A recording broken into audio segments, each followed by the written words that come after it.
DV case के बाद में माननीय सुप्रीम कोर्ट ने आईपीसी 498A केस करने का टाइम पीरियड भी फिक्स किया है। कल मैं डीवी केस के ऊपर वीडियो बनाया था कि डीवी का केस अगर पत्नी इस टाइम पीरियड को क्रॉस करके करती है तो वो डीवी का केस है जो खारिज करने योग्य होगा।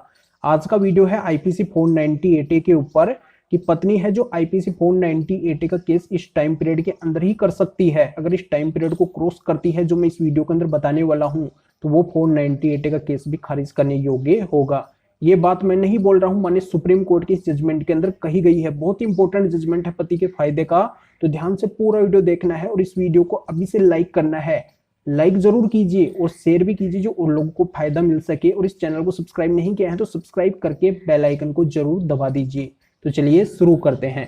तो नमस्कार दोस्तों, मैं हूं एडवोकेट जितेंद्र और आज का वीडियो माने सुप्रीम कोर्ट के अहम जजमेंट के ऊपर है, अहम निर्णय के ऊपर है जो बहुत ही खास है, क्योंकि पत्नी के द्वारा सबसे खतरनाक केस पति के ऊपर आईपीसी 498A का ही किया जाता है। तो यहाँ पे इसका भी एक टाइम पीरियड होता है, इस टाइम पीरियड के अंदर ही पत्नी 498A का केस कर सकती है, अदरवाइज वो केस है जो खारिज करने योग्य होगा। तो क्या बात इस जजमेंट के अंदर कही गई है? तो मामला इस तरीके से है कि दो कपल की शादी होती है 2007 में और डिस्प्यूट की वजह से दोनों का सेपरेशन हो जाता है 2009 में, और पति के द्वारा डाइवोर्स का केस भी फाइल कर दिया जाता है 2009 में, और पत्नी के द्वारा आईपीसी 498A-406 का केस किया जाता है 2013 में। यानी कि 2009 में दोनों का सेपरेशन हुआ और पत्नी के द्वारा जो केस किया जा रहा है वो किया जा रहा है 2013 में। काफी टाइम लिया जा रहा है। तो यहाँ पे 498A के केस में जब पति को बुलाया जाता है थाने के अंदर तो पति वहां पे जाता है और पत्नी के द्वारा एक स्त्रीधन की लिस्ट है जो पति को सौंप दी जाती है कि ये मेरा स्त्रीधन है, मुझे चाहिए। तो पति के द्वारा आने वाली नेक्स्ट डेट में वो स्त्रीधन ले जाया जाता है, कि डीडी भी पति लेके जाता है, पत्नी को सौंपता है, पर पत्नी के द्वारा उनको ऐसे स्वीकार कर दिया जाता है कि मुझे नहीं चाहिए, ये बहुत कम आप दे रहे हैं, मेरा बहुत अधिक है। यहाँ पे पत्नी है जो झूठ बोलती है और पति के पास वो सब होता नहीं है, तो पति के द्वारा ये किया जाता है कि पुलिस को वो सब सौंप दिया जाता है कि आप अपने पास में रखिए, अगर पत्नी ले ले तो इसको दे देना। अब पति की ये बात हजम नहीं होती है कि पत्नी तो मेरे साथ में बहुत गलत कर रही है। सेपरेशन जब 2009 में हो गया था, ये केस करी है 2013 में, तो पति है जो उसकी क्वेश्चनिंग के लिए हाई कोर्ट जाता है, हाई कोर्ट के अंदर अपनी बात रखता है। हाई कोर्ट के द्वारा भी मामले को गहराई से देखा जाता है, टाइम पीरियड को इंपॉर्टेंट माना जाता है और 498A सेक्शन को पति और पति की जो माता जी है दो के नाम होते हैं इस केस के अंदर, दोनों के ऊपर से आईपीसी 498A को क्यूएस यानी खारिज कर दिया जाता है। आईपीसी 406 को खारिज नहीं किया जाता है, 406 आईपीसी भी होती है। यहाँ पे 406 के बारे में हाई कोर्ट के द्वारा ये बोला जाता है कि ये जो स्त्रीधन है इसके बारे में तो कभी भी फाइल किया जा सकता है। तो यहाँ पे फिर पति के फिर भी बात हजम नहीं होती है कि मुझे तो पूरे मामले को खत्म करवाना है, तो पति के द्वारा फिर माननीय सुप्रीम कोर्ट जाया जाता है, वहां पे मामले को रखा जाता है और माननीय सुप्रीम कोर्ट के द्वारा मामले को गहराई से देखा जाता है।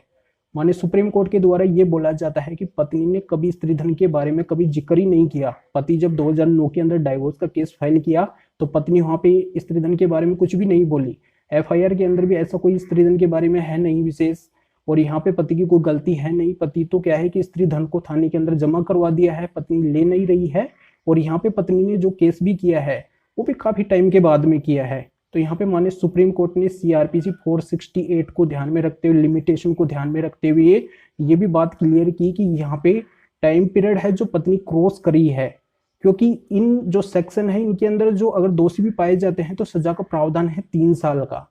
तो यहाँ पे जिन मामलों में 3 साल का सजा का प्रावधान है तो वो केस भी 3 साल के अंदर ही होनी चाहिए। अब यहाँ पे दोनों का सेपरेशन तो 2009 में हो गया और पत्नी के द्वारा जो ये केस किया जा रहा है 2013 में किया जा रहा है, तो यहाँ पे जो 3 साल का टाइम पीरियड है उसको पत्नी क्रॉस कर रही है। तो यहाँ पे माननीय सुप्रीम कोर्ट ने 406 को भी क्यूएस कर दिया और यहाँ पे ये बात क्लियर समझ में आई और ये क्लियर हो गया कि अगर 3 साल के बाद में, यानी कि अगर दोनों का सेपरेशन है, कोई रिलेशन ही नहीं है, पति और पत्नी का दोनों अलग रह रहे हैं, और उसके 3 साल के बाद में अगर पत्नी आईपीसी 498 या फिर 406 का केस करती है तो वो खारिज करने योग्य होगा।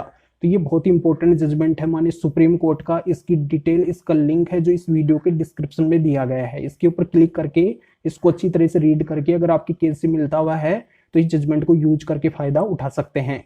तो फिर आगे मिलेंगे आपसे नई वीडियो नए टॉपिक के साथ में। आप सभी का बहुत बहुत धन्यवाद।